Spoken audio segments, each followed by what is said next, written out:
a channel for current affairs and general knowledge.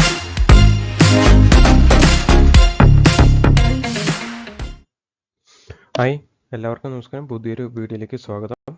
A channel for current affairs and general knowledge.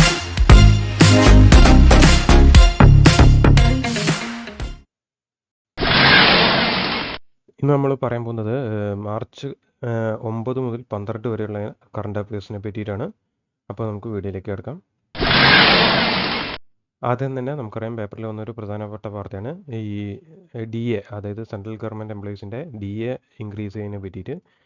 അതായത് ജീവനക്കാർക്കും പെൻഷൻകാർക്കും ക്ഷാമബത്ത വർധന, അതുപോലെ മറ്റ് ആനുകൂല്യങ്ങളുടെ വർധനയും കൂടി സെൻട്രൽ ഗവൺമെൻറ് പ്രഖ്യാപിച്ചിട്ടുണ്ട്.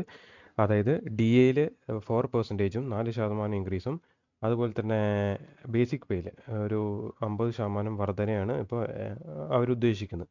ഓക്കെ, അപ്പോൾ അത് ഓർത്തിരിക്കുക. ഇതൊന്നും കാണാപ്പാടമായിട്ട് ഓർത്തിരിക്കേണ്ട ആവശ്യമൊന്നുമില്ല, ജസ്റ്റ് ഓർത്തിരിക്കാമെന്ന് മാത്രം. 4% ഇപ്പോൾ DA ഇൻക്രീസ് ചെയ്യാൻ ഉദ്ദേശിക്കുന്നത്. അതുപോലെ തന്നെ ബേസിക് പേ എത്രയാണ് ഉദ്ദേശിക്കുന്നത് വെച്ചാൽ 50% ആണെന്നും കൂടി ആലോചിക്കാം. അടുത്താണ് പുതിയൊരു ഇൻഷുറൻസ് പാക്കേജ് കൊണ്ടുവന്നിട്ടുണ്ട്. ലൈഫ് പ്രൊട്ടക്ഷൻ പ്ലാൻ, LPP എന്നാണ് ഈ പ്ലാൻ്റെ പേര്. LPP ഇത് ആർക്കാന്ന് ചോദിച്ചു കഴിഞ്ഞാൽ ഈ UAEയിൽ താമസിക്കുന്ന ഇന്ത്യക്കാർക്ക് വേണ്ടിയിട്ടാണ് ഇത് കൊണ്ടുവന്നതെന്ന് നോക്കുക. ഓക്കെ, UAEയിൽ, അതായത് യുണൈറ്റഡ് അറബ് എമിറേറ്റ്സ് എന്ന് പറഞ്ഞ ഈ രാജ്യത്തിൽ താമസിക്കുന്ന ഇന്ത്യക്കാർക്ക്, അവിടെ വർക്ക് ചെയ്യുന്ന ഇന്ത്യക്കാർ, അതായത് ഈ ബ്ലൂ കോളർ ജോലി ചെയ്യുന്ന ആൾക്കാർ, അതായത് ഈ ബ്ലൂ കോളർ ജോബ് എന്ന് പറയുന്ന ഈ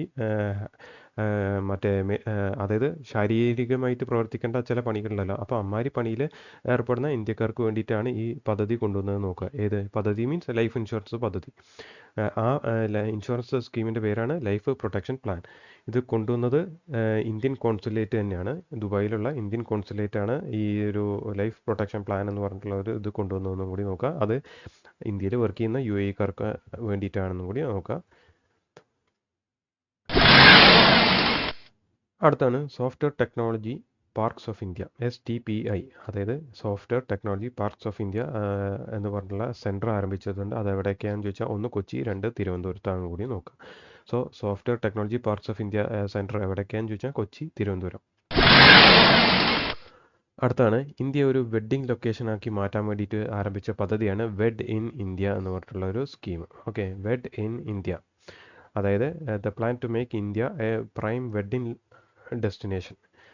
ഇന്ത്യ ഒരു പ്രധാന വിവാഹ കേന്ദ്രമാക്കി മാറ്റാനുള്ള സെൻട്രൽ ഗവൺമെൻറ് ഒരു പദ്ധതിയാണ് ഈ വെഡ് ഇൻ ഇന്ത്യ. അതായത് അപ്പോൾ നമുക്കറിയാലോ, വെഡ് ഇൻ ഇന്ത്യ മീൻസ് ഈ മാരേജ് അല്ലെങ്കിൽ ഈ വെഡ്ഡിംഗ് ലൊക്കേഷൻ ആക്കണമെങ്കിൽ അത്രത്തോളം മനോഹരമായിട്ടുള്ള ഒരു ഏരിയ ആയിരിക്കണം. സോ അത് ഡെഫിനറ്റ്ലി എവിടെ ആയിരിക്കും എന്ന് ചോദിച്ചാൽ ജമ്മു കാശ്മീർ ആണ് ഇവർ ഉദ്ദേശിക്കുന്ന ലൊക്കേഷൻ. സോ അവിടെ ആൾക്കാരെ ഈ വിവാഹത്തിന് വേണ്ടിയിട്ടും, അപ്പോൾ അങ്ങനെ ഒരു കേന്ദ്രമാക്കി മാറ്റാൻ വേണ്ടിയിട്ടാണ് ഈ വെഡ് ഇൻ ഇന്ത്യ എന്ന് പറഞ്ഞ പ്രോഗ്രാം കൊണ്ടുവന്നിരിക്കുന്നത്. അത് ജമ്മു കാശ്മീർ മേഖലയാണ് അവർ അതിന് വേണ്ടിയിട്ടൊരു ലൊക്കേഷൻ ആയിട്ട് അവർ തിരഞ്ഞെടുത്തിരിക്കുന്നത്. ഇത് ഇനോഗ്രേറ്റ് ചെയ്തത് ആരാന്ന് ചോദിച്ചാൽ നരേന്ദ്രമോദിയാണെന്നും കൂടി ആലോചിക്കുക. സോ ഇന്ത്യ ഒരു വെഡ്ഡിംഗ് ലൊക്കേഷനാക്കി മാറ്റാൻ വേണ്ടി ആരംഭിച്ച പദ്ധതിയാണ് വെഡ് ഇൻ ഇന്ത്യ. അതെവിടെയെന്ന് ചോദിച്ചാൽ ജമ്മു കാശ്മീരിലാണ് ആരംഭിച്ചത്, നരേന്ദ്രമോദിയാണെന്നും കൂടി ആലോചിക്കുക. അടുത്താണ് ഭാരത് ശക്തി എക്സസൈസ്. തീർച്ചയായിട്ടും ഇതൊരു മിലിറ്ററി എക്സസൈസ് തന്നെയാണ്. ആരൊക്കെയാണെന്ന് ചോദിച്ചാൽ ഇന്ത്യയുടെ 3 വിഭാഗം, ആർമി, നേവി, അതുപോലെ തന്നെ എയർഫോഴ്സ്, ഇവർ നടപ്പാക്കുന്ന ഒരു എക്സസൈസാണ് ഭാരത് ശക്തി എക്സസൈസ്. അത് എവിടെ വെച്ചാന്ന് ചോദിച്ചാൽ ജയ്സാൽമീർ ആണെന്ന് നോക്കാം. ഈ എക്സസൈസിൻ്റെ മെയിൻ പ്രത്യേകത എന്താ വെച്ചാൽ, അതായത് ഇന്ത്യ സ്വന്തമായിട്ട് വികസിപ്പിച്ച ആയുധങ്ങളുടെ ഒരു അഭ്യാസ പ്രകടനം ആയിരിക്കും ഈ എക്സസൈസ് കൊണ്ട് ഉദ്ദേശിക്കുന്നത്. സോ ഭാരത് ശക്തി എക്സസൈസ് എവിടെ വെച്ചാന്ന് ചോദിച്ചാൽ ജയ്സാൽമീർ, അതായത് രാജസ്ഥാനിൽ വെച്ചിട്ടാണ് ഇന്ത്യയുടെ 3 വിഭാഗം, ആർമി, നേവി, എയർഫോഴ്സും കൂടിയിട്ടായിരിക്കും ഈ ശക്തിയിൽ പാർട്ടിസിപ്പേറ്റ് ചെയ്യുന്നത്. ഇന്ത്യ സ്വന്തമായിട്ട് വികസിപ്പിച്ചെടുത്ത തദ്ദേശീയ ആയുധങ്ങളുടെ ഒരു അഭ്യാസം, എത്രത്തോളം അതിൻ്റെ ഇമ്പ്രൂവ്മെൻ്റ് ഉണ്ട്, കാര്യങ്ങളൊക്കെ വേണ്ടിയിട്ടാണ് ഈ പദ്ധതി എക്സസൈസ് നടപ്പാക്കുന്നതും കൂടി ആലോചിക്കാം. അടുത്താണ് വെരി ഇമ്പോർട്ടൻറ്റ്, ഇന്ത്യയിലെ ആദ്യത്തെ ഡ്രൈവർലെസ് മെട്രോ ട്രെയിൻ എവിടെയാണ് വരുന്നതെന്ന് ചോദിച്ചാൽ ബാംഗ്ലൂരിലാണെന്ന് നോക്കാം. ഓക്കെ, 6 കോച്ച് ഈ മെട്രോയ്ക്ക് ഉണ്ട് നോക്കുക. ഈ മെട്രോ ട്രെയിന്, ഈ മെട്രോ, അതായത് ഡ്രൈവറില്ലാത്ത ഈ മെട്രോ ലൈനെ വിളിക്കുന്ന പേരാണ് യെല്ലോ ലൈൻ. ഓക്കെ, ഇനി അത് എവിടെയൊക്കെ തമ്മിൽ കണക്ട് ചെയ്യുന്നത് ചോദിച്ചാൽ RV റോഡ്, ബാംഗ്ലൂരിലെ RV റോഡും, അതേപോലെ ബൊമ്മ സെൻട്ര എന്ന് പറഞ്ഞിട്ടുള്ള 2 പ്ലേസുകൾ തമ്മിലാണ് കണക്ട് ചെയ്യുന്നത്. 18.8 കിലോമീറ്റർ ആണ് അതിൻ്റെ ദൈർഘ്യം എന്നും കൂടി നോക്കാം. മാത്രമല്ല ഈ മെട്രോ ട്രെയിനിൽ അല്ലെങ്കിൽ മെട്രോ സംവിധാനത്തിൽ ഉപയോഗിക്കുന്ന ഒരു ടെക്നോളജി സിസ്റ്റമാണ് communication based train control system, CBTC, communication based train control system എന്നും കൂടി നോക്കാം. സോ ഇന്ത്യയിലത്തെ ആദ്യത്തെ ഡ്രൈവർലെസ് മെട്രോ ട്രെയിൻ എവിടെ, ആദ്യത്തെ കേട്ടോ, അപ്പോൾ വെരി ഇമ്പോർട്ടൻ്റ് ആണ് ആലോചിക്കുക. ഇന്ത്യയിലത്തെ ആദ്യത്തെ ഡ്രൈവർലെസ് മെട്രോ ട്രെയിൻ എവിടെയാണ് വരുന്നത് ചോദിച്ചു കഴിഞ്ഞാൽ ബാംഗ്ലൂരാണ്. അത് എവിടെയൊക്കെ തമ്മിൽ കണക്ട് ചെയ്യുന്നതെന്ന് ചോദിച്ചു കഴിഞ്ഞാൽ RV റോഡും അതുപോലെ ബൊമ്മസാൻഡ്ര 18 RV റോഡും അതുപോലെ തന്നെ ബൊമ്മ എന്നും കൂടി ആലോചിക്കുക. ബൊമ്മസാൻഡ്ര എത്ര 18.8 കിലോമീറ്റർ ആണ് അതിൻ്റെ ദൈർഘ്യം നോക്കുക. പിന്നെ എത്ര കോച്ച് ഉണ്ടാവും ഈ വണ്ടിക്ക് എന്ന് ചോദിച്ചാൽ 6 കോച്ചാട്ടോ. 6 കോച്ചുള്ള വണ്ടിയാണ്. ഈ ലൈനിനെ വിളിക്കുന്ന പേരാണ് എന്ത്, yellow line. Okay, yellow line എന്നും കൂടി ഇതിനെ അറിയപ്പെടുന്നു. പിന്നെ ഈ ഇതിൽ ഉപയോഗിക്കുന്ന ടെക്നോളജി എന്താണെന്ന് ചോദിച്ചാൽ CBT എന്ന് പറഞ്ഞാൽ നമുക്കറിയാം കമ്പ്യൂട്ടർ ബേസ്ഡ് ടെസ്റ്റ്. അതുപോലെ തന്നെ ഓർത്തിരിക്കുക CBTC കമ്പ്യൂട്ടർ ബേസ്ഡ് ടെസ്റ്റ് എന്നാണ് നമ്മൾ CBT പൊതുവെ പറയുന്നത്. ഇതല്ല, ഇത് communication based train control system ആണ് ഇവിടെ ഇംപ്ലിമെൻറ്റ് ചെയ്യുന്ന ടെക്നോളജി അല്ലെങ്കിൽ സിസ്റ്റം എന്നും കൂടി ആലോചിക്കും. അടുത്താണ് ഒരു ചോദ്യമാണ്, which 2 countries signed a MOU to promote use of local currency?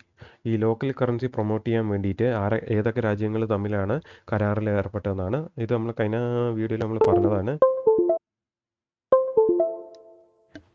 Options A, RBI and Bank of Scotland. Option B, SBI and Bank of Tokyo. Option C, RBI and Bank Indonesia. Option D, RBI and SBI. Correct answer എന്ന് പറയുന്നത് RBI and bank of Indonesia ആണെന്ന് നോക്കാം.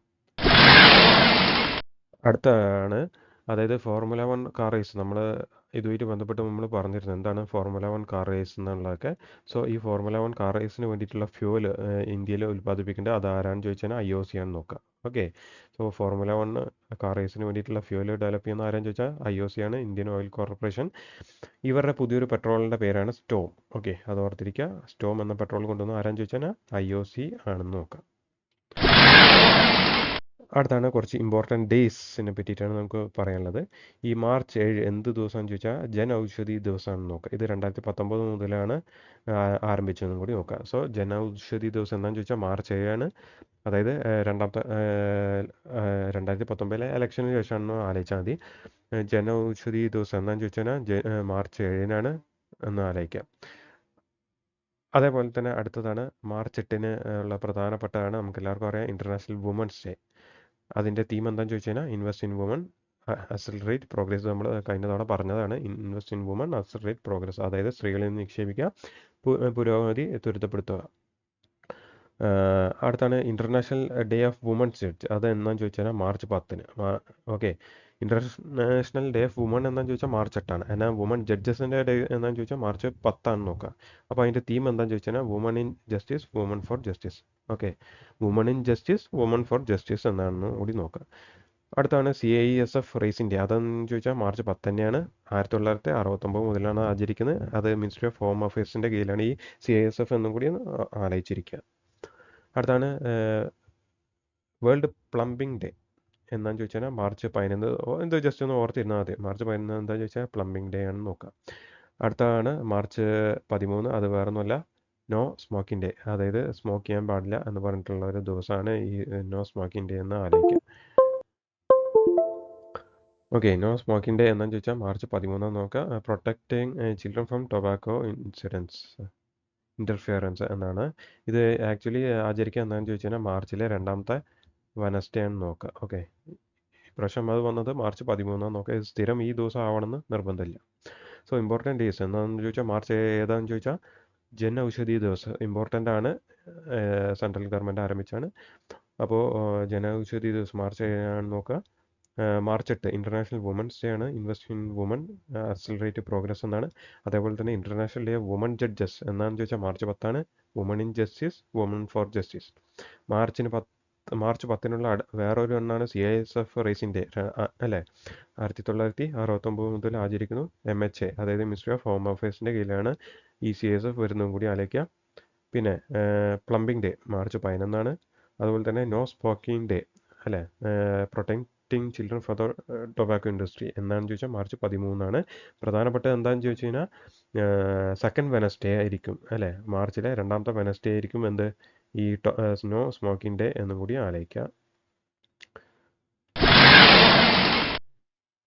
അടുത്താണ് ഉത്തർ പൂർവ്വ transformative industrialisation scheme, അതായത് ഉന്നതി. അപ്പോൾ ഇതിൻ്റെ ഇത് ആലോചിച്ചിരിക്കുക, ഉന്നതി 2024 ഉത്തരപൂർവ്വ ട്രാൻസ്ഫോർമേറ്റീവ് ഇൻഡസ്ട്രിയലൈസേഷൻ സ്കീം 2024.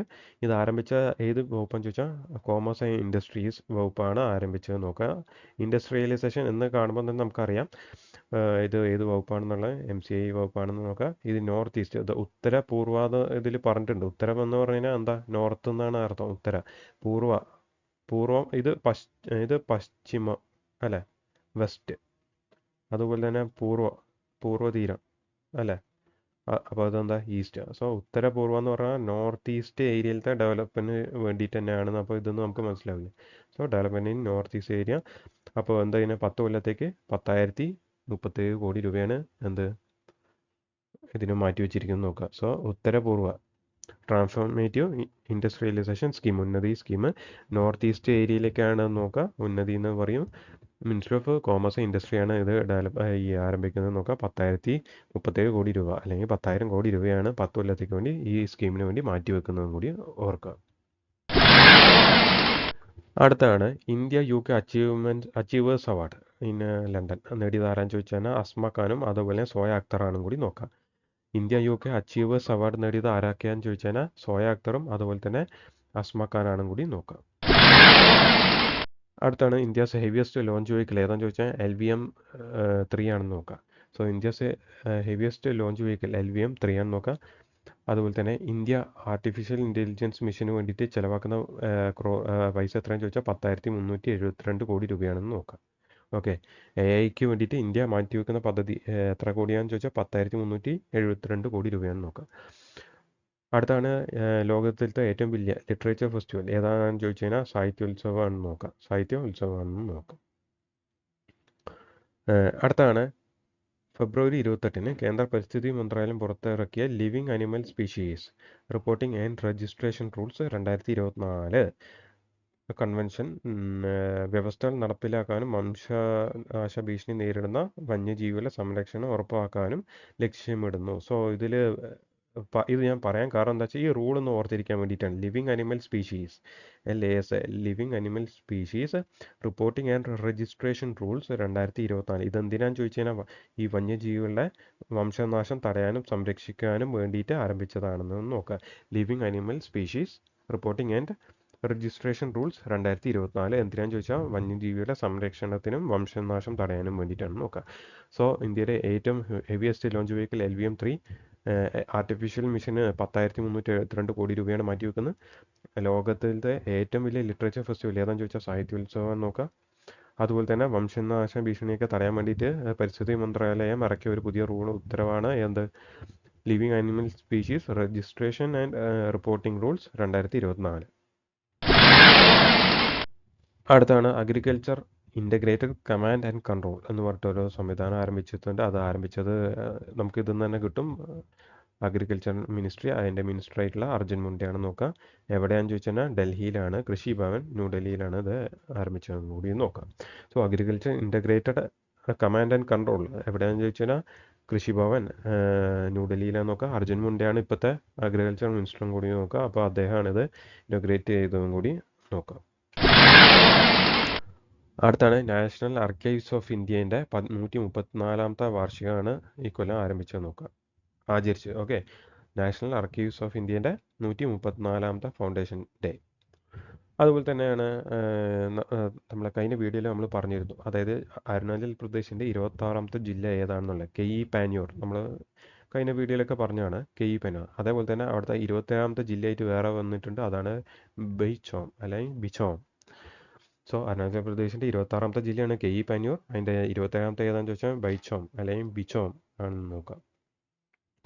അടുത്താണ് NPCI. ഇത് നമ്മൾ പറഞ്ഞാണ് PhonePe collaborate for cross border UPI transaction between ആരൊക്കെ തമ്മിലാണെന്ന് ചോദിച്ചാൽ ഇന്ത്യൻ നേപ്പാളും തമ്മിലുള്ള UPI ട്രാൻസാക്ഷന് വേണ്ടിയിട്ട് ആരൊക്കെ തമ്മിലാണ് ചേരുന്നത് ചോദിച്ചാൽ NPCI national payment corporation of India, അതുപോലെ തന്നെ ഫോൺ പേ ആണ് കൂടി നോക്കുക. അടുത്താണ് department of science and technology, അതായത് DST and T hub. T hub എന്ന് പറഞ്ഞാൽ തെലുങ്കാന ഹബ്ബ്. അവർ ആരംഭിച്ചാണ് AIML hub. So AIML hub എവിടെ വരുന്നതെന്ന് ചോദിച്ചാൽ ഹൈദരാബാദാണ്. ആരൊക്കെ തമ്മിലാണെന്ന് ചോദിച്ചാൽ DSTയും അതുപോലെ തെലുങ്കാന ഹബ്ബാണും കൂടി നോക്കാം. അടുത്താണ് നാഷണൽ ഹൈഡ്രോ പവർ കോർപ്പറേഷൻ്റെ CMD ആരാന്ന് ചോദിച്ചാൽ രാജേന്ദ്ര പ്രസാദ് ഗോയലാണ് നോക്കുക. രാജേന്ദ്ര പ്രസാദ് ഗോയൽ.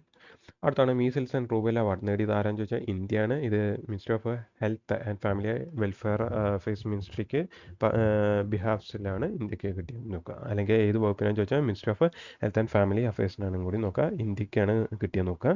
ഇപ്പോൾ ഈ അടുത്ത് രാജ്യസഭയിലേക്ക് നോമിനേറ്റ് ചെയ്ത എഡ്യൂക്കേറ്റർ അല്ലെങ്കിൽ ഓതർ ഫിലാന്ത്രപ്പിസ്റ്റ് ആരാന്ന് ചോദിച്ചാൽ സുധാമൂർത്തിയാണെന്നും കൂടി നോക്കുക.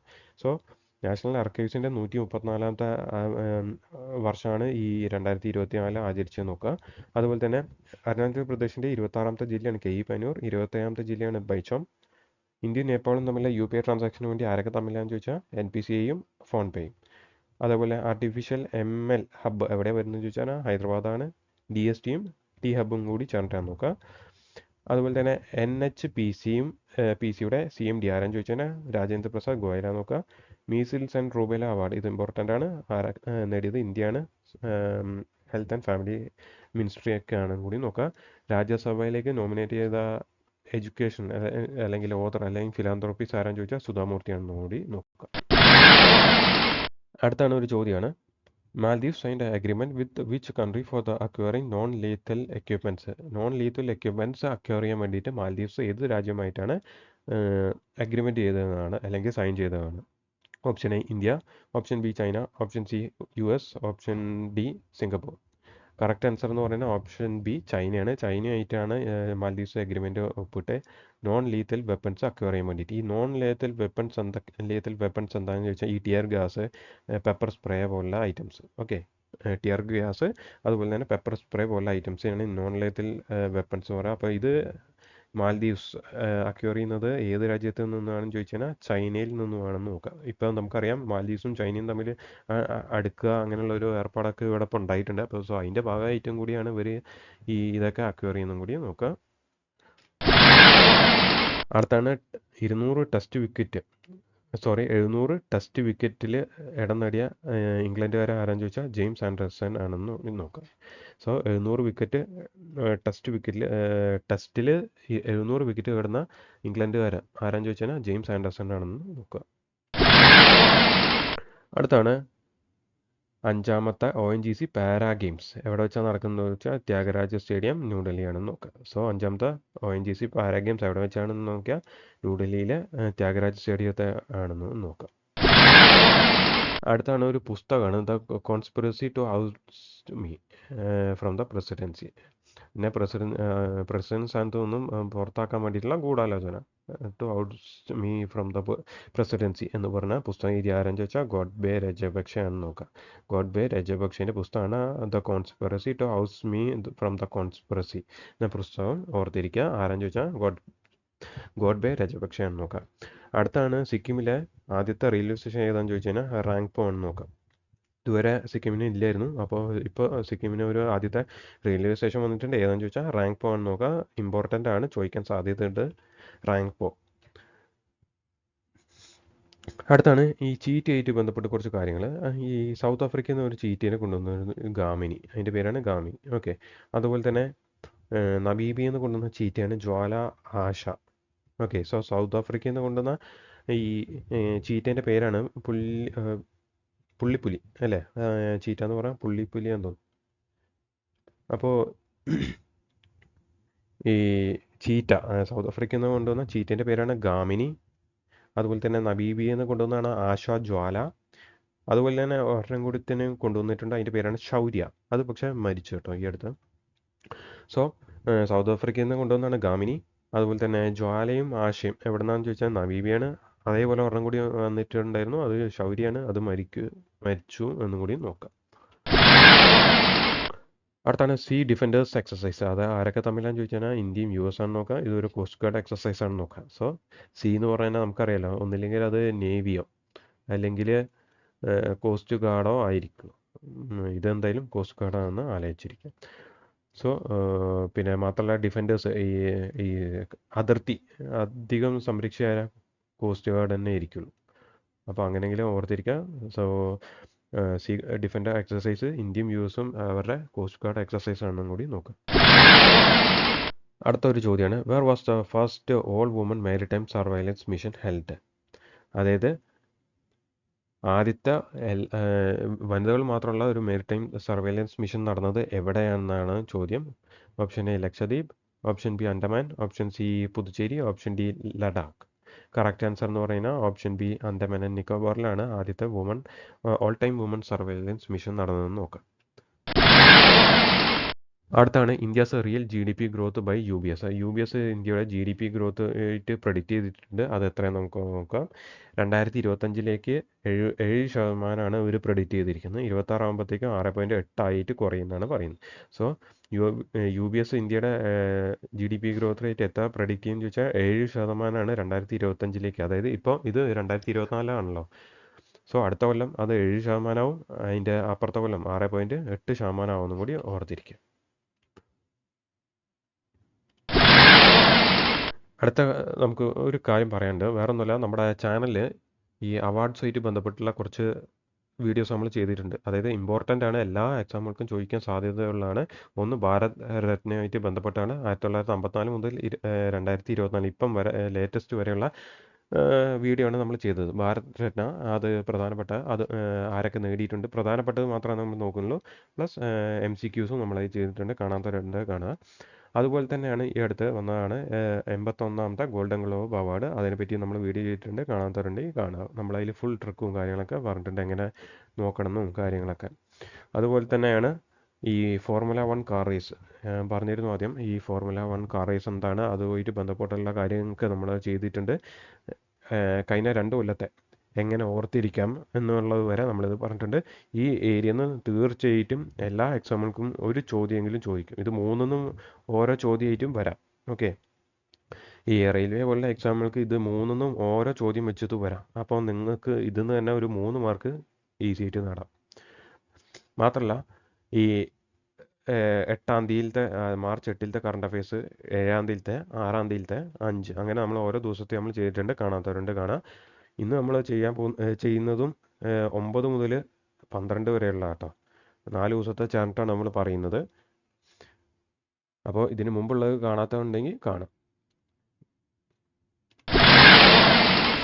അടുത്തതാണ് നാഷണൽ കോഓപ്പറേറ്റീവ് ഡാറ്റാബേസ്. നമുക്ക് ഇതിൽ നിന്ന് തന്നെ പിടികിട്ടും. കോഓപ്പറേറ്റീവ് ഡാറ്റാബേസ് എന്ന് പറഞ്ഞാൽ കോഓപ്പറേറ്റീവ് വകുപ്പ്, അതുമായിട്ട് ബന്ധപ്പെട്ടുള്ള ഡാറ്റ അല്ലെങ്കിൽ ഡാറ്റാബേസ് ക്രിയേറ്റ് ചെയ്യാൻ വേണ്ടിയിട്ടുള്ള ഒരു സംവിധാനം നാഷണൽ കോഓപ്പറേറ്റീവ് ഡാറ്റാബേസ്.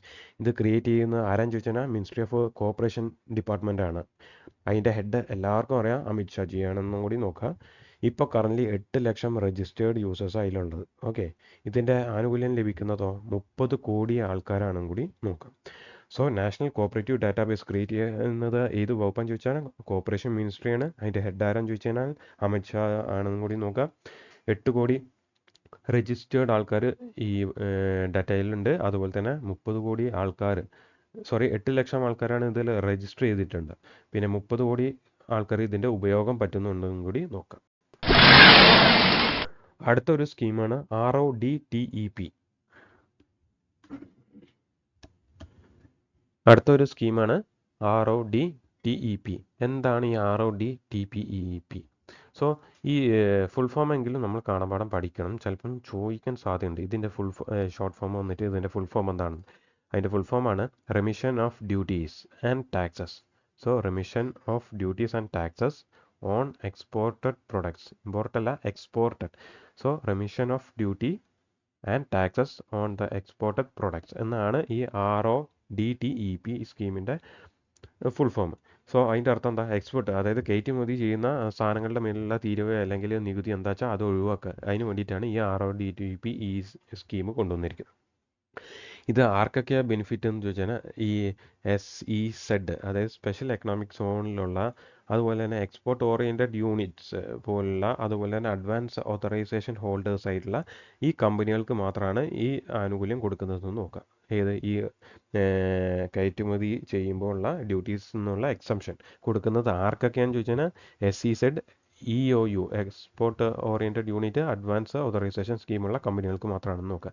ഈ സ്കീം ആരംഭിച്ചതെന്ന് ചോദിച്ചാൽ 2021 ജനുവരിയിലാണ് നോക്കുക. വെരി ഇമ്പോർട്ടൻ്റ് ആണ്, 2021 ജനുവരിയിലാണെന്ന് നോക്കുക. സോ GST അല്ലെങ്കിൽ ഡ്യൂട്ടി ഡ്രോബാക്ക് സ്കീം പോലുള്ള മറ്റേതെങ്കിലും സ്കീമിന് കീഴിൽ റിബേറ്റ് ചെയ്യപ്പെടാത്ത കയറ്റുമതി ഉൽപ്പന്നങ്ങളുടെ വിവിധ ഉൾച്ചേർത്ത നികുതികൾ തീരുവകൾ റീഫണ്ട് നൽകുക അല്ലെങ്കിൽ ചെയ്യുക വേണ്ടിയിട്ടാണ് ഈ സ്കീം കൊണ്ടുവന്നിരിക്കുന്നത് നോക്കുക. പിന്നെ ഇതിന് വേണ്ടിയിട്ട് ബഡ്ജറ്റ് അലോക്കേറ്റ് ചെയ്തിട്ടുണ്ട്. അത് എത്രയെന്ന് ചോദിച്ചാൽ 15,070 കോടി രൂപയാണെന്ന് നോക്കുക. ഏത് ഈ RODTEP ഈ സ്കീമിന് വേണ്ടിയിട്ട്. മാത്രമല്ല ഓരോ കൊല്ലം കൂടുമ്പോൾ 10% വേണ്ടിയിട്ട് എക്സ്ട്രാ അതിന് കൊടുക്കുന്നുമുണ്ട്. ഇതിൻ്റെ കാലാവധി വെച്ചാൽ സെപ്റ്റംബർ 30, 2024 കൂടി നോക്കുക. സോ RODTEP സ്കീം എന്തിനാണെന്ന് വെച്ച് കഴിഞ്ഞാൽ കയറ്റുമതി ചെയ്യുന്ന സാധനങ്ങൾക്ക് ഇതിൽ പറയുന്നുണ്ടല്ലോ, എന്താ റിബേറ്റ് ചെയ്യപ്പെടാത്ത കയറ്റുമതി ഉൽപ്പന്നങ്ങൾക്ക്. ഓക്കെ, അപ്പോൾ എല്ലാത്തിനും അല്ല, ചിലതിന് ഒഴിച്ചിട്ടുണ്ട്. അപ്പോൾ ആ കിട്ടാത്തതിന് വേണ്ടിയിട്ടുള്ളതിന് ഒരു റെമിഷൻ കൊടുക്കുകയാണെന്ന് നോക്കുക, കയറ്റുമതി ചെയ്യുന്ന സാധനങ്ങൾക്ക്. അത് എല്ലാ കമ്പനികൾക്കും ഉണ്ടോ? ഇല്ല. SEZ, അതുപോലെ തന്നെ EOU, അതുപോലെ തന്നെ ഓതറൈസേഷൻ നേടിയിട്ടുള്ള കമ്പനികൾക്ക് മാത്രമേ ഇത് കൊടുക്കുന്നുള്ളൂ. ഇത് 2021 ഈ സ്കീം കൊണ്ടുവന്നിരിക്കുന്നത്. 2024 സെപ്റ്റംബർ വരെയാണ് അനുവദിച്ചിരിക്കുന്നത് കൂടി നോക്കുക. മൊത്തം എത്ര? 15,070 കോടി രൂപയാണ് ഇതിന് മാറ്റി വെച്ചിരിക്കുന്നത്. ഓരോ കൊല്ലം കൂടുമ്പോൾ എത്ര? 10% ഇൻക്രീസ് ഈ സ്കീമിൽ ഫണ്ടിൽ ഇൻക്രീസ് വരുത്തും കൂടി ആലോചിക്കുക. അടുത്തൊരു ചോദ്യമാണ്, who is the second largest producer of mobile phones in the world? അതായത് ഈ അടുത്ത് വന്നാണ് ലോകത്തിലെ ഏറ്റവും മൊബൈൽ ഫോൺ ഉൽപ്പാദകരിൽ 2ാം സ്ഥാനം എത്തുന്ന രാജ്യം ഏതാണെന്നാണ്. Option A US, option B UK, option C India, option D China. Correct answer എന്ന് പറഞ്ഞാൽ ഇന്ത്യ ആണെന്ന് നോക്കുക. ഇമ്പോർട്ടൻ്റ് ആണ്. 2ാം സ്ഥാനത്താണ് ഈ മൊബൈൽ ഫോൺ പ്രൊഡ്യൂസിങ്ങിൽ ഇന്ത്യയുടെ സ്ഥാനം എന്ന് നോക്കുക. അടുത്താണ് യൂറോപ്യൻ ഫ്രീ ട്രേഡ് അസോസിയേഷൻ. ഇതെന്താ നോക്കുക? EFTA. വേറെ ഒന്നുമല്ല, India free trade agreement sign ചെയ്തിട്ടുണ്ട് ഈ സ്വിറ്റ്സർലാൻഡ്, നോർവേ, ലിച്ചെങ്കൻ, അതുപോലെ തന്നെ ഐസ്ലാൻഡ് പോലുള്ള രാജ്യങ്ങളായിട്ട്. ഇത് എന്തിനാണെന്ന് ചോദിച്ചു കഴിഞ്ഞാൽ ജോബ് ഓപ്പർച്യൂണിറ്റീസ് അതുപോലെ തന്നെ എക്കണോമിക് ഗ്രോത്തിന് വേണ്ടിയിട്ടാണെന്ന് നോക്കുക. സോ ഇത് വേറെ ഒന്നും നോക്കാനില്ല, European free trade agreement EFTA. ഇത് ആരൊക്കെ തമ്മിലാണെന്ന് ചോദിച്ചാൽ സ്വിറ്റ്സർലാൻഡ്, നോർവേ, ഐസ്ലാൻഡ്, ലിച്ചെങ്കൻ ആണെന്ന് കൂടി നോക്കുക. ജോബ് ഓപ്പർച്യൂണിറ്റി അതുപോലെ എക്കണോമിക് ഗ്രോത്ത്, ഇതിന് വേണ്ടിയിട്ടാണ് ഈ EFTA സ്കീം കൊണ്ടുവന്നിരിക്കുന്നത് നോക്കുക. അടുത്താണ് പ്രധാനപ്പെട്ട ഒരു വിഭാഗമാണ് ഇലക്ഷൻ കമ്മീഷൻ ഓഫ് ഇന്ത്യനെ പറ്റിയിട്ടാണ് നമ്മൾ പറയാൻ പോകുന്നത്. ഇതെല്ലാ എക്സാമുകൾക്കും വെരി ഇമ്പോർട്ടൻ്റ് ആണ്. ഇതൊന്ന് ചോദിക്കും. ഇതുമായിട്ട് ബന്ധപ്പെട്ടുള്ള ആർട്ടിക്കിൾസും കോൺസ്റ്റിറ്റ്യൂഷനൊക്കെ നമുക്ക് പഠിക്കാനുണ്ട്. അത് നമ്മൾ പിന്നീട് ഒരു വീഡിയോ ചെയ്യുന്നതായിരിക്കും. അപ്പോൾ ഇപ്പോൾ നമ്മൾ ഒരു ബേസിക് ആയിട്ടുള്ള കാര്യങ്ങളാണ് ഈ ഇലക്ഷൻ കമ്മീഷനെ പറ്റിയിട്ട് പറയാൻ പോകുന്നത്. ഈ ഇലക്ഷൻ കമ്മീഷൻ എന്ന് പറഞ്ഞാൽ ഇതൊരു കോൺസ്റ്റിറ്റ്യൂഷൻ ബോഡിയാണ്. ഓക്കെ, ഈ കോൺസ്റ്റിറ്റ്യൂഷൻ ബോഡി എന്ന് പറയുന്നത് നമ്മുടെ ഭരണഘടനയിൽ കുറച്ച് കാര്യങ്ങൾ പറഞ്ഞിട്ടുണ്ട്. ഒരു പാർട്ടായിട്ട് തിരിച്ചിട്ടുണ്ട്, ഷെഡ്യൂളായിട്ട് തിരിച്ചിട്ടുണ്ട്, കാര്യങ്ങളുണ്ട്. അതുപോലെ ആർട്ടിക്കിൾസും. അപ്പോൾ ഈ ഭരണഘടനയിലെ ആർട്ടിക്കിളിലും അതുപോലെ തന്നെ ഏത് പാർട്ടിലാണ് ഈ ഇലക്ഷൻ കമ്മീഷനെ പറ്റിയിട്ടും പറഞ്ഞിട്ടുള്ളത് എന്നുള്ളത് നമ്മുടെ ഭരണഘടനയിൽ പറഞ്ഞിട്ടുണ്ട്. അതുകൊണ്ടാണ് ഇതിനെ ഒരു കോൺസ്റ്റിറ്റ്യൂഷണൽ ബോഡിയായിട്ട് പറയുന്നത്. അപ്പോൾ ഇതിനെ എവിടെയാണ് പറയുന്നത് വെച്ചാൽ പാർട്ട് 15ലാണ് ഇലക്ഷൻസ് എന്ന ഒരു ഹെഡിങ്ങിൽ ഇലക്ഷൻ കമ്മീഷനെ പറ്റി പറഞ്ഞിരിക്കുന്നത്. ഓക്കെ, പാർട്ട് 15 പറയുന്ന ഹെഡിങ് എന്താണെന്ന് ചോദിച്ചാൽ ഇലക്ഷൻസ്. ഓക്കെ, അതിൽ ആണ് ഈ ഇലക്ഷൻ കമ്മീഷനെ പറ്റി പറയുന്നത്. എന്നാൽ ഈ ഇലക്ഷൻ കമ്മീഷനെ പറ്റി പറയുന്ന ആർട്ടിക്കിൾ ഏതാണെന്ന് ചോദിച്ചു കഴിഞ്ഞാൽ 324/1 ആണെന്ന് കൂടി നോക്കുക. സോ പാർട്ട് 15ലാണ് പറയുന്നത്. അത് ഏതൊക്കെ ആർട്ടിക്കിൾസിലാണ് പറയുന്നത് ചോദിച്ചാൽ 324 മുതൽ 329A വരെ ഉണ്ട്. ഓക്കെ, സോ 324 മുതൽ 329A വരെ ഈ പാർട്ട് 15 പറയുന്നുണ്ട്. അതിൽ 324 ഈ ഇലക്ഷൻ കമ്മീഷനെ പറ്റിയിട്ട് പറയുന്നതുള്ളതും കൂടി നോക്കാം.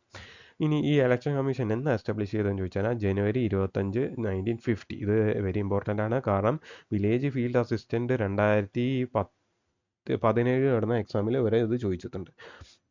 ഓക്കെ, ഈ ഇലക്ഷൻ കമ്മീഷൻ എന്നാണ് എസ്റ്റാബ്ലിഷ് ചെയ്തതെന്നുള്ളത് അത് ജനുവരി 25 നോക്കുക. അതായത് നമ്മൾ റിപ്പബ്ലിക് ആവുന്നതിൻ്റെ ഒരു ദിവസം മുമ്പാണെന്നോ ആലോചിക്കുക.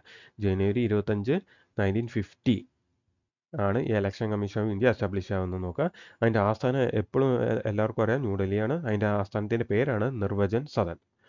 അതുപോലെ തന്നെ ഈ ജനുവരി 25 ഇത് എസ്റ്റാബ്ലിഷ് ചെയ്യുന്നത് പറഞ്ഞു. അപ്പോൾ ഈ ജനുവരി 25 എന്തായിട്ട് ആചരിക്കുന്നത് ചോദിച്ചാൽ national voters day. Okay, national voters day സമ്മതിദായകരുടെ ദിവസമായിട്ടാണ് ഈ ജനുവരി 25 ആചരിക്കുന്നത് നോക്കാം. പിന്നെ ഈ നമ്മൾ പറഞ്ഞു 1950 ഇത് എസ്റ്റാബ്ലിഷ് ചെയ്ത് പറഞ്ഞു. 1989 വരെ, ഓക്കെ, 1809 വരെ ഒരാളെ ഉണ്ടായിരുന്നുള്ളൂ ഈ ഇലക്ഷൻ കമ്മീഷനിലെ ഹെഡായിട്ട്, അതായത് ചീഫ് ഇലക്ഷൻ കമ്മീഷൻ എന്ന് പറഞ്ഞിട്ട് ഒരാളെ ഉണ്ടായിരുന്നു. ഈ 89 മുതൽ 1990 വരെ എന്തായി അറിയാം, 2 അഡീഷണൽ കമ്മീഷണർമാരെയും അപ്പോയിൻറ്റ് ചെയ്തിരുന്നു. സോ 1989 വരെ ഒരാളെ ഉണ്ടായിരുന്നുള്ളൂ. ഈ 89 ഒക്ടോബർ 16 മുതൽ 90 വരെയുള്ള കാലഘട്ടത്തിൽ 2 അഡീഷണൽ എക്സൈസ് കമ്മീഷണർ ഇലക്ഷൻ കമ്മീഷണർമാരെയും കൂടി അപ്പോയിൻറ്റ് ചെയ്തിരുന്നു. സോ 1989 മുതൽ 90 വരെ 2 പേര് അഡീഷണൽ വന്നു. അപ്പം മൊത്തം 3 പേരുണ്ടായിരുന്നു. പക്ഷേ പിന്നീട് 1990 മുതൽ പിന്നെ 92 വരെ ഓളം പിന്നെ ഒരാളായിട്ട് തന്നെ ചുരുങ്ങിയത്. ഓക്കെ, ചീഫ് ഇലക്ഷൻ കമ്മീഷണർ മാത്രമേ ഉണ്ടായിരുന്നുള്ളൂ. അതിനുശേഷം 93 ഒക്ടോബർ 1 മുതലാണ് പിന്നെയും ഈ 3 പേരുള്ള സിസ്റ്റമായിട്ട് ഈ ഇലക്ഷൻ കമ്മീഷൻ മാറിയത്. സോ ആലോചിക്കണം, 1950 ജനുവരി 24 എസ്റ്റാബ്ലിഷ് ചെയ്യുമ്പോൾ ഒരാളെ അതിൻ്റെ മെയിൻ ആയിട്ടുള്ള ഇലക്ഷൻ കമ്മീഷനിൽ ഉണ്ടായിരുന്നുള്ളൂ. 89 വരെ അത് തുടർന്നു. 89 മുതൽ 90 വരെ 2 പേരെയും കൂടി ആഡ് ചെയ്തു. അങ്ങനെ മൊത്തം 3 പേരായിരുന്നു ഉണ്ടായിരുന്നത്. പിന്നെ ഈ 90 മുതൽ 92 കാലം വരെ വീണ്ടും ഒരാളായിട്ട് ചുരുങ്ങി. 93 മുതൽ വീണ്ടും 3 പേരായിട്ട് ഈ ഇലക്ഷൻ കമ്മീഷൻ മാറി. സോ അതിൽ ഇപ്പോഴത്തെ സ്ട്രക്ചർ എങ്ങനെയാണെന്ന് ചോദിച്ചു കഴിഞ്ഞാൽ, ഒരു ചീഫ് ഇലക്ഷൻ കമ്മീഷണറും 2 ഇലക്ഷൻ കമ്മീഷണർമാരുമാണ് നിലവിലെ ഘടന എന്നും കൂടി ആലോചിക്കുക. ഇവരുടെ കാലാവധി എത്രയെന്ന് ചോദിച്ചാൽ 6 വർഷം അല്ലെങ്കിൽ 65 വയസ്സ്. ഇത് പ്രധാനമാണ്. ഇതൊക്കെ 6 വർഷം അല്ലെങ്കിൽ 65 വയസ്സ് വരെയാണ് ഇവർക്ക് ഈ സ്ഥാനത്തിരിക്കുക. 6 വർഷം എന്ന് പറയുന്നത് ഒന്നില്ലെങ്കിൽ ഇപ്പോൾ കയറുന്ന വയസ്സോ അല്ലെങ്കിൽ വയസ്സിനെ അടിസ്ഥാനപ്പെടുത്തിയിട്ടോ അല്ലെങ്കിൽ എത്ര കൊല്ലം എന്ന് കണക്കാക്കിയിട്ടാണ് ഇരിക്കുന്നത്. അന്ന് വെച്ചാൽ ഒരാൾ 59ാമത്തെ വയസ്സിലാണ് അദ്ദേഹം ഈ സ്ഥാനത്ത് എത്തുന്നതെങ്കിൽ 6 കൊല്ലം വരെ അദ്ദേഹത്തിന് ഇരിക്കാം. ഓക്കെ, ഇനിയല്ല അദ്ദേഹം 61ാമത്തെ വയസ്സിലാണ് കയറുന്നത് വെച്ചാൽ മാക്സിമം പോയാൽ 65 വയസ്സ് വരെ അദ്ദേഹത്തിന് ഇരിക്കാൻ പറ്റും. അതാണ് ഇവിടെ 6 വർഷം അല്ലെങ്കിൽ 65 വയസ്സെന്ന് പറയുന്നത്. ഇമ്പോർട്ടൻ്റ് ആണ്, 6 വർഷം അല്ലെങ്കിൽ 65 വയസ്സ്. അതുപോലെ തന്നെ അതുകൊണ്ടാണ് ഞാനിത് ക്ലിയർ ആയിട്ട് ഒന്നും കൂടി പറഞ്ഞത്. 59ാമത്തെ വയസ്സിൽ കയറുന്ന ആൾക്ക് 65 വയസ്സ് വരെ ഇരിക്കുക എന്ന് പറയുന്നത് അത് 6 കൊല്ലം അദ്ദേഹത്തിന് ആ സ്ഥാനത്ത് ഇരിക്കാൻ പറ്റും, ഇല്ലേ? ഇനിയല്ല അദ്ദേഹം 55ാമത്തെ വയസ്സിലെ കയറുന്നെങ്കിൽ 10 കൊല്ലം, അതായത് 65 വയസ്സ് വരെ ഒന്നും ഇരിക്കാൻ പറ്റില്ല, വെറും 6 കൊല്ലം ഇരിക്കാൻ പറ്റും. എന്ന് വെച്ചാൽ 55 വയസ്സിൽ കയറുന്ന ഒരു ഈ സ്ഥാനത്ത് എത്തുകയാണെങ്കിൽ ചീഫ് ഇലക്ഷൻ കമ്മീഷണർ ആവുകയാണെങ്കിൽ മാക്സിമം പോയാൽ 61 വയസ്സ് വരെ അദ്ദേഹത്തിന് ഇരിക്കാൻ പറ്റും. അതായത് 6 കൊല്ലം എന്നാണ് അവിടെ period. Which ever is early, അതാണ് ഇവിടെ കണക്കാക്കുന്നത്. ഇനി അല്ല അദ്ദേഹം 63ാമത്തെ വയസ്സിലാണ് ആവുന്നതെങ്കിൽ മാക്സിമം പോയാൽ 65 വയസ്സ് വരെ ഇരിക്കാം. അതാണ് ഇതുകൊണ്ട് ഉദ്ദേശിക്കുന്നത് നോക്കുക. സോ ഇതിൻ്റെ ടെനർ എന്ന് പറയുന്നത് എത്രയാണെന്ന് ചോദിച്ചാൽ 6 വയസ്സ് അല്ലെങ്കിൽ 65 വയസ്സ്. പിന്നെ ഇതിനെ അപ്പോയിൻറ്റ് ചെയ്യുന്ന ആരാണെന്ന് വെച്ചാൽ പ്രസിഡൻ്റ് ആണെന്ന് നോക്കുക. പിന്നെ ഇദ്ദേഹത്തിൻ്റെ സ്റ്റാറ്റസ് അല്ലെങ്കിൽ പദവി അല്ലെങ്കിൽ ശമ്പളം ഒക്കെ ഈ സുപ്രീം കോടതി ജഡ്ജിക്ക് തുല്യമാണ്. ഓക്കെ, അത് ആലോചിക്കണം. ഈ ഇലക്ഷൻ കമ്മീഷണർ സ്റ്റാറ്റസ് എന്ന് പറയുന്നത് സുപ്രീം കോടതി ജഡ്ജിക്ക് തുല്യമാണ്. അതുകൊണ്ട് തന്നെ അദ്ദേഹത്തിൻ്റെ സാലറി എന്തോ, സുപ്രീം കോടതി ജഡ്ജിൻ്റെ സാലറി എന്തോ അതേ സാലറി തന്നെ ഇദ്ദേഹത്തിനും കിട്ടും.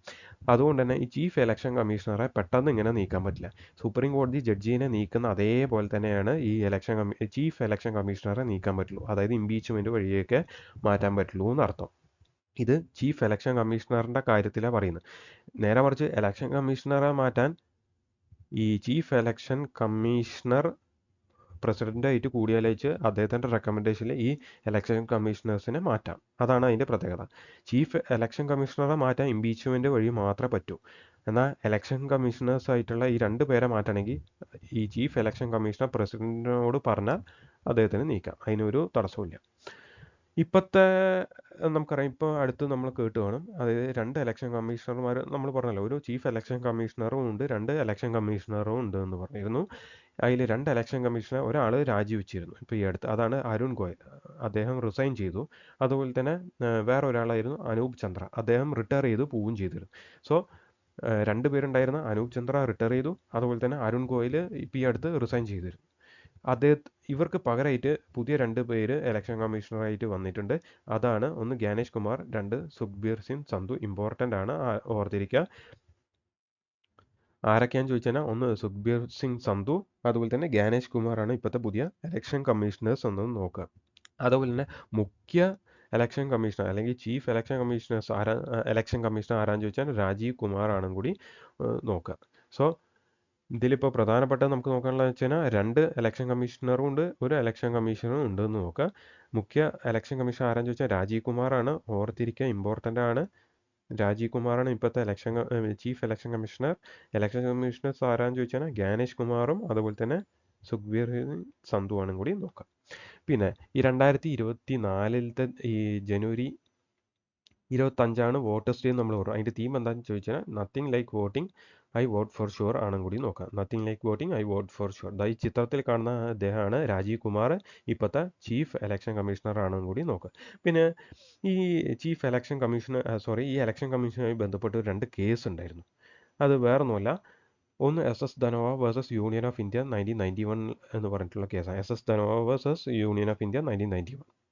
വേറൊന്നുമല്ല, having A single person at the helm of the powerful poll body was against the tenets of the democratic rule. അതായത് ഈ ഇലക്ഷൻ കമ്മീഷനിൽ ഒരാൾ മാത്രം ഇരിക്കുന്നത് നമ്മുടെ ഭരണഘടനയ്ക്ക് അല്ലെങ്കിൽ ജനാധിപത്യ ഭരണത്തിന് എതിരാണ്, അല്ലെങ്കിൽ അതിന് തടസ്സം വരും എന്നാണ് ഈ കേസിൽ പറഞ്ഞത്.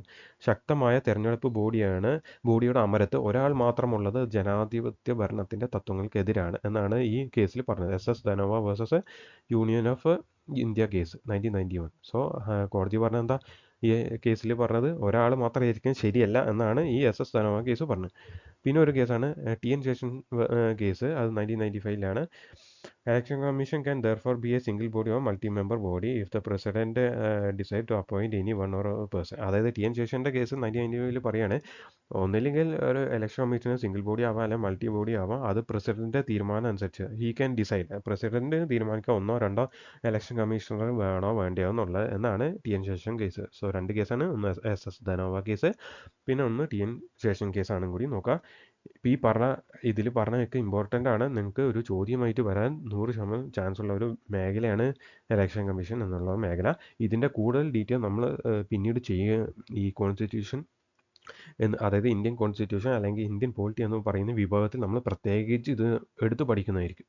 നമ്മൾ അതിന് വേണ്ടിയിട്ട് ജസ്റ്റ് നിങ്ങൾക്ക് ഒരു ഓർമ്മയ്ക്ക് വേണ്ടിയിട്ട് ഇത് തരുന്നു എന്ന് മാത്രം. അടുത്താണ് അസിസ്റ്റ് ആക്സിഡൻറ്റ് വിക്ടിംസ്. അതായത് ആക്സിഡൻറ്റിൽ പെടുന്നവരെ അസിസ്റ്റ് ചെയ്യാൻ വേണ്ടിയിട്ടുള്ള ഒരു പദ്ധതിയാണ്. ആരൊക്കെ തമ്മിലാണെന്ന് ചോദിച്ചാൽ national highway authority of India, അതുപോലെ തന്നെ HLL ലൈഫ് കെയർ ആണെന്ന് കൂടി നോക്കാം. അടുത്താണ് share research network in India. ShERNI എന്ന് പറഞ്ഞിട്ടുള്ള ഒരു സ്കീം ആരംഭിച്ചു. അത് UGC ആണ്. UGCൻ്റെ ഇൻഫ്ലിബ് നെറ്റ് ആണ് കൂടി നോക്കുക. അതായത് ഇൻഫർമേഷൻ ആൻഡ് ലൈബ്രറി നെറ്റ്വർക്ക്. എന്താണ് ഇൻഫ്ലിബ് നെറ്റിൻ്റെ ഫുൾ ഫോം എന്ന് നോക്കാം. ഇൻഫർമേഷൻ ആൻഡ് ലൈബ്രറി നെറ്റ്വർക്ക് ഇവരെ ആരംഭിച്ചാണ് ShERNI, share research network in India.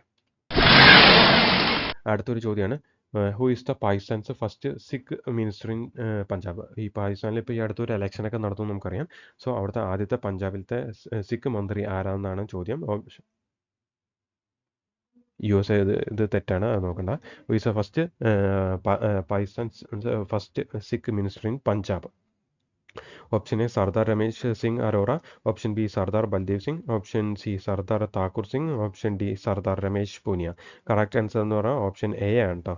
Correct answer option A, Ramesh Singh Arora.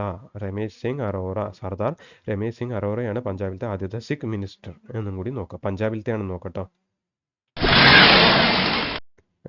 അടുത്താണ് India's first government homoeopathic college. ഇന്ത്യയിലത്തെ ആദ്യത്തെ ഗവൺമെൻറ് മേഖലയിലുള്ള ഹോമിയോപ്പത്തിക് കോളേജ് എവിടെയാണ് വരുന്നതെന്ന് ചോദിച്ചാൽ ജമ്മു കാശ്മീരിലാണ്. ജമ്മു കാശ്മീരിലെ കത്വയിലാണെന്ന് നോക്കാം.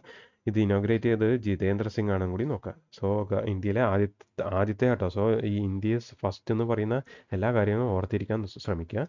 ഇമ്പോർട്ടൻറ്റ്. ആദ്യത്തെ ഗവൺമെൻറ് ഹോമിയോപ്പത്തിക് കോളേജ് എവിടെയാണ് വരുന്നതെന്ന് ചോദിച്ചാൽ കത്വയിലാണ്, ജമ്മു കാശ്മീരിലാണ് നോക്കുക. ഇനോഗ്രേറ്റ് ചെയ്തത് ജിതേന്ദ്ര സിംഗ് ആണെന്ന് കൂടി നോക്കാം. അടുത്ത കുറച്ച് കാര്യങ്ങൾ നമുക്ക് നോക്കാണ്ട്, അതായത് നാഷണൽ ഡയറി മേള and agriculture exhibition. So national dairy മേള ആൻഡ് അഗ്രികൾച്ചർ എക്സിബിഷൻ എവിടെയാണ് നടത്തിയെന്ന് ചോദിച്ചാൽ ജാർഖണ്ഡാണെന്ന് നോക്കാം. അടുത്തതാണ് para Olympics committee of India. ഇന്ത്യയുടെ പാരാലിമ്പിക്സ് കമ്മിറ്റീൻ്റെ പ്രസിഡന്റ് ആരാന്ന് ചോദിച്ചാൽ ദേവേന്ദ്ര ജജാരിയാണെന്ന് നോക്കാം. ഈ ദേവേന്ദ്ര ജജാരിയ ആരാന്ന് ചോദിച്ചാൽ ഇദ്ദേഹം ഒരു ജാവലിൻ ത്രോവറാണ്, നമ്മുടെ നീരജ് ചോപ്രേനെ പോലെ. പക്ഷേ ഇദ്ദേഹം പാരാഒളിമ്പിക്സ് ആണ്, അംഗവൈകല്യമുണ്ട്. സോ അദ്ദേഹം ഒരു ജാവലിൻ ത്രോവറാണെന്ന് നോക്കാം. ഇദ്ദേഹം 2 തവണ ഗോൾഡ് മെഡൽ നേടിയിട്ടുണ്ട് പാരാഒളിമ്പിക്സ്. അത് എന്നൊക്കെയാണെന്ന് ചോദിച്ചാൽ ഒന്ന് 2004 ഏതൻ്റെ ഒളിമ്പിക്സ്, അതുപോലെ തന്നെ 2016 റിയോ ഒളിമ്പിക്സിലാണ് കൂടി നോക്കാം. അടുത്താണ് GI ടാഗ് നേടിയിട്ടുണ്ട്. അത് എന്തിനാണെന്ന് ചോദിച്ചാൽ മജുലി മാസ്ക് മേക്കിംഗ്, അതുപോലെ തന്നെ മജുലി മാനുസ്ക്രിപ്റ്റ് മേക്കിംഗ്, ഇതിനാണ് ഈ GI ടാഗ് നേടിയെന്ന് നോക്കാം. അടുത്താണ് ദില്ലി ഗ്രാമോദ്യ അഭിയാൻ പ്രൊജക്റ്റ്. ഈ ദില്ലി ഗ്രാമോദ്യ അഭിയാൻ പ്രൊജക്റ്റ് എന്തിനുള്ളതെന്ന് ചോദിച്ചാൽ ഈ പൈപ്പിലൂടെ നാച്ചുറൽ ഗ്യാസ് വീട്ടിലേക്ക് എത്തിക്കുന്ന ഒരു പദ്ധതിയാണ് ദില്ലി ഗ്രാമോദ്യ അഭിയാൻ പദ്ധതി. ഇത് ആരംഭിച്ച ആരും ചോദിച്ചാൽ അമിത് ഷാ ആണെന്ന് കൂടി നോക്കാം. അടുത്താണ് ഇപ്പോൾ ഈ അടുത്ത് പാകിസ്ഥാനിൽ ഇലക്ഷൻ നടന്നു. സോ അവിടുത്തെ ആദ്യ പ്രൈം മിനിസ്റ്റർ ആരാന്ന് ചോദിച്ചാൽ ഷഹബാസ് ഷെരീഫാണെന്ന് നോക്കാം. അവിടുത്തെ പ്രസിഡന്റ് ആരാന്ന് ചോദിച്ചാൽ ആസിഫ് അലി സർദാരി ആണെന്ന് നോക്കാം. 14ാമത്തെ പ്രസിഡന്റ് ആണെന്ന് നോക്കാം. ആസിഫ് അലി സർദാരി ആണെന്ന് നോക്കാം. സോ നാഷണൽ ഡയറി മേള ജാർഖണ്ഡിലാണ്. പാരാഒളിമ്പിക്സിൻ്റെ പ്രസിഡന്റ് ആരാന്ന് ചോദിച്ചാൽ ദേവേന്ദർ ജജാരിയ. 2004ലും 2016ലും പാരാഒളിമ്പിക്സിൽ മെഡൽ നേടി. Majuli mass making and manuscript GI tag നേടി. ദില്ലി ഗ്രാമോദ്യ അഭിയാൻ പ്രൊജക്റ്റ് അമിത് ഷായാണ് ഇനോഗ്രേറ്റ് ചെയ്തത്. പാകിസ്ഥാൻ്റെ പുതിയ പ്രസിഡന്റ് ആസിഫ് അലി സർദാരി 14ാമത്തെയാണ്. അതുപോലെ പ്രൈം മിനിസ്റ്റർ ആരാന്ന് ചോദിച്ചാൽ ഷഹബാസ് ഷെരീഫ് ആണെന്ന് കൂടി നോക്കാം. അടുത്താണ് ന്യൂ വിജിലൻസ് കമ്മീഷണർ. പുതിയ വിജിലൻസ് കമ്മീഷണർ ആരാന്ന് ചോദിച്ചാൽ AS രാജീവ് ആണെന്ന് നോക്കാം. അതുപോലെ തന്നെ chairman of national commission for scheduled caste NCSC national commission for scheduled കാസ്റ്റിൻ്റെ കമ്മീഷൻ ചെയർമാൻ ആരെന്ന് ചോദിച്ചാൽ കിഷോർ മക്വാനയാണെന്ന് നോക്കാം.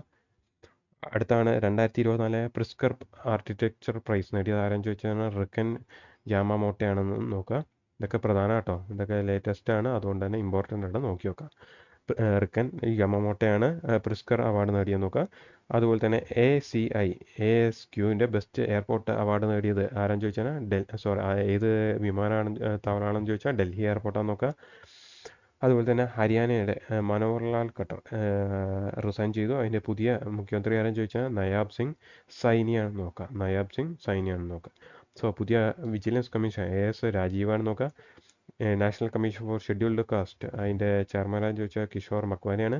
പ്രിസ്കർ പ്രൈസ് നേടിയത് റിക്കൻ യാമാമോട്ടയാണെന്ന് നോക്കാം. ASMൻ്റെ ബസ് എയർപോർട്ട് ഏതാണെന്ന് ചോദിച്ചാൽ ഡൽഹിയാണ്. പിന്നെ മനോഹർലാൽ ഖട്ടർ ഹരിയാന മുഖ്യമന്ത്രി രാജിവെച്ചു. അതിന് പകരമായിട്ട് വന്നതാണ് സൈനി അല്ലെങ്കിൽ നയാബ് സിംഗ് സൈനിയാണെന്ന് നോക്കാം. അടുത്താണ് ഈ അടുത്ത് വന്നതാണ് ഫെബ്രുവരിയിലെ ICC player of the month നേടിയത് ആരാന്ന് ചോദിച്ചാൽ യശസ്വി ജയ്സ്വാൾ നോക്കാം. ആണുങ്ങളുടെ വിഭാഗത്തിൽ. പെണ്ണുങ്ങളുടെ ആണെങ്കിൽ അന്നാബൽ സദർലാൻഡ് ആണെന്ന് നോക്കാം. So ICC player of the month നേടിയത് യശസ്വി ജയ്സ്വാളും അതുപോലെ തന്നെ സദർലാൻഡ് ആണെന്ന് കൂടി നോക്കാം. അടുത്താണ് Sela tunnel is in which state. ഇപ്പോൾ അടുത്ത് വന്നാണ് ഈ സേല ടണൽ എവിടെയാണെന്നാണ്. Option A Uttarakhand, option B Arunachal Pradesh, option C Assam, option D Sikkim. Correct answer എന്ന് പറഞ്ഞാൽ അരുണാചൽ പ്രദേശാണെന്ന് നോക്കാം. ഓക്കെ, ഈ സേല ടണൽ എവിടെയെന്ന് ചോദിച്ചാൽ അരുണാചൽ പ്രദേശിലാണെന്ന് നോക്കാം. ഇത് നിർമ്മിച്ച ആരെന്ന് ചോദിച്ചാൽ ബോർഡർ റോഡ്സ് ഓർഗനൈസേഷൻ ഇത് നിർമ്മിച്ചിരിക്കുന്നത് 13,000 അടി ഉയരത്തിലാണ് ഇത് നിൽക്കുന്നത് നോക്കാം. ഇത് കണക്ട് ചെയ്യുന്നത് തേസ്പൂർ, അതായത് തേസ്പൂർ എന്ന് പറഞ്ഞാൽ ആസാമിലെ സ്ഥലവും അതുപോലെ തന്നെ തവാങ് എന്ന് പറയുന്ന അരുണാചൽ പ്രദേശിൻ്റെ സ്ഥലം തമ്മിലാണ് ഇത് കണക്ട് ചെയ്യുന്നത് നോക്കാം. 825 കോടി രൂപയാണ് ഇതിന് ചിലവാക്കുന്നതെന്ന് കൂടി നോക്കാം. മാർച്ച് 9-നാണ് ഇത് ഇനോഗ്രേറ്റ് ചെയ്തതും കൂടി നോക്കാം. സോ സേല ടണൽ ഏതൊക്കെ തമ്മിലാണെന്ന് ചോദിച്ചാൽ തേസ്പൂരും തവാങ്ങും. അതുപോലെ തന്നെ എത്ര അടി ഉയരമാണ്? 13,000 അടി ഉയരത്തിലാണ് സ്ഥിതി ചെയ്യുന്നത്. മാർച്ച് 9-നാണ് ഇനോഗ്രേറ്റ് ചെയ്തത്. 825 കോടി രൂപയാണ് ഇതിന് ചിലവാക്കിയും കൂടി ഓർക്കാം. സോ ഇത് നിർമ്മിച്ചാരെന്ന് ചോദിച്ചാൽ BRO. പൊതുവെ ഇതൊക്കെ ഈ നമ്മുടെ ഈസ്റ്റ് സൈഡിലൊക്കെ നിർമ്മിക്കുന്നതൊക്കെ BRO തന്നെ ആയിരിക്കും. ഓക്കെ, അടുത്താണ് India launches fastest indigenous IP/MLPS router. ഇന്ത്യയിലെ ആദ്യത്തെ ഫാസ്റ്റസ്റ്റ് അല്ലെങ്കിൽ ഇന്ത്യയിലെ ഏറ്റവും വേഗതയുള്ള റൂട്ടർ എവിടെയാണ് ലോഞ്ച് ചെയ്തതെന്ന് ചോദിച്ചാൽ ബാംഗ്ലൂരിലാണ് നോക്കാം. അശ്വനി വൈഷ്ണവാണെന്ന് കൂടി നോക്കാം.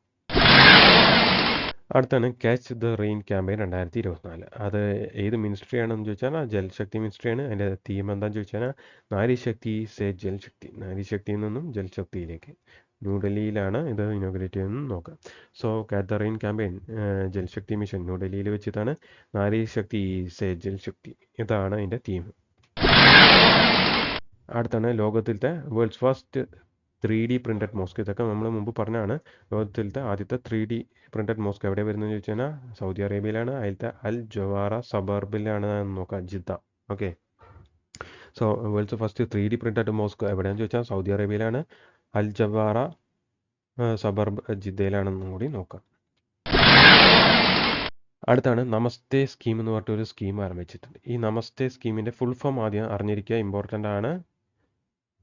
National action for mechanised sanitation ecosystem. National action for mechanised sanitisation sanitation ecosystem. Okay, so ഇത് എന്തിനാണെന്ന് ചോദിച്ചു കഴിഞ്ഞാൽ ഈ സെപ്റ്റിക് ടാങ്ക് ക്ലീൻ ചെയ്യുക, അമാതിരി ഇതൊക്കെ നമ്മളിപ്പോൾ മാനുവലായിട്ട് ചെയ്യുന്നത്, അത് ഒഴിവാക്കാൻ വേണ്ടിയിട്ടാണ് ഈ പദ്ധതി കൊണ്ടുവന്നിരിക്കുന്നത്.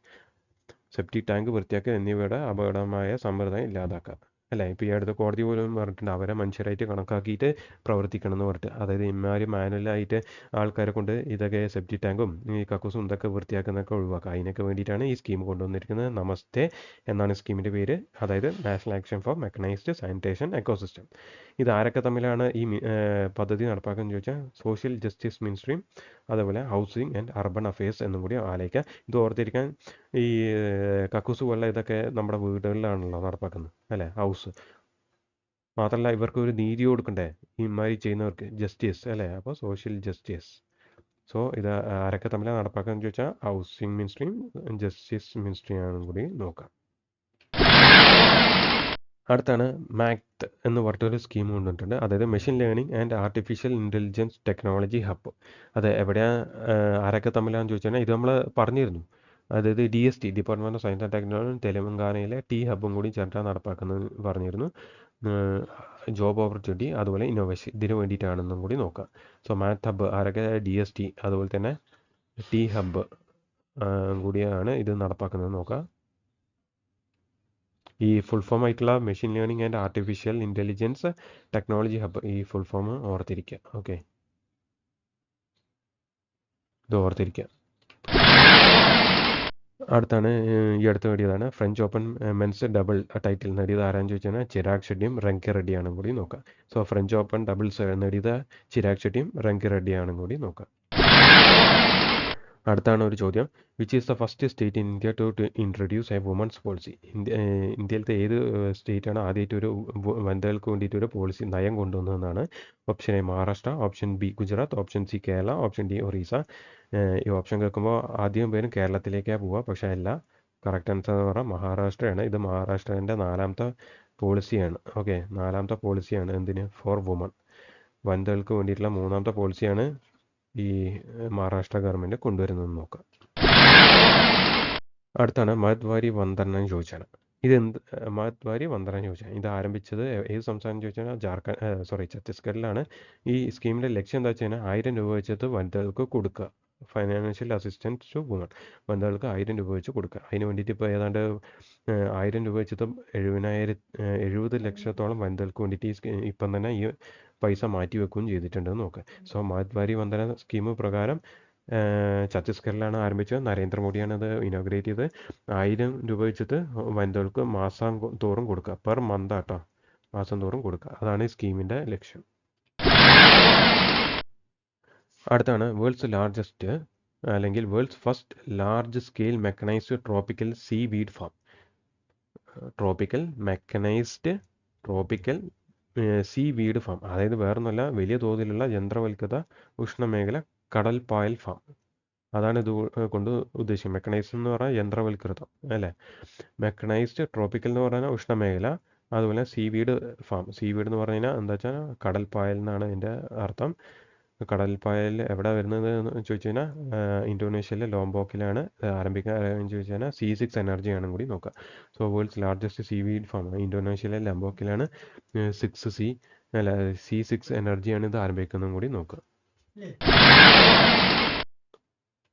അപ്പോൾ ഗൈസ് ഇത്രയേ ഉള്ളൂ ഇന്നത്തെ വീഡിയോ. അപ്പോൾ നമുക്ക് പുതിയൊരു വീഡിയോ ആയിട്ട് നമുക്ക് വീണ്ടും വരാം. അതുവരെ മാത്രമല്ല, കാണാത്തവരുണ്ടെങ്കിൽ കാണുക, അതുപോലെ തന്നെ ഷെയർ ചെയ്യാനുള്ളവർക്കൊക്കെ ഷെയർ ചെയ്യുക, അതും കൂടി മറക്കരുത്. നിങ്ങളുടെ ലൈക്ക് അടിക്കുക, പിന്നെ മാത്രമല്ല വാല്യുബിൾ കമൻസും കൂടി ഇതിലേക്ക് ഇടുക. Okay, thank you.